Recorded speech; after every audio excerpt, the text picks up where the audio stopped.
ए संसार आकर्षणीय अत्यंत लोभनीय महाकाल फल तो केड़े सुंदर भितर देखिले पोड़ा अंगार। उक्त पहरी यही संसार ऊपर को जी आकर्षण देखा जाउछि भितर सेतिकी भयावह। यही संसार रूप को स्पष्ट करने जाई कवि कहिसेंति यह स्नेह ममता आकार परी मन हेउथाए किंतु प्रकृत में एठारे केही कार नुहति। समस्ते निज निज स्वार्थ पाई दावमान स्वामी स्त्री पिता माता संपर्क मध्य अलिक।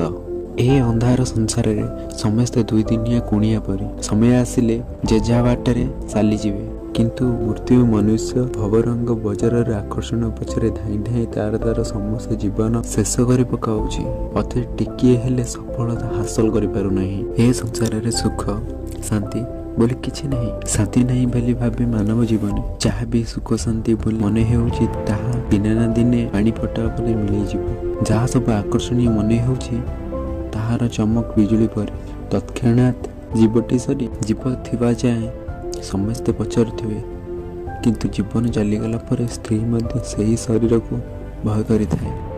तेणु ये संसार निजर बोली किछि नहीं। संसार सागर को जीवन शरीर रूपक कागज ढंका को सही सनातन नाउरी यथाशीघ्र आर पारे लगाई दिंतु। एतिकी पहुँचा आपन प्रयास थिला।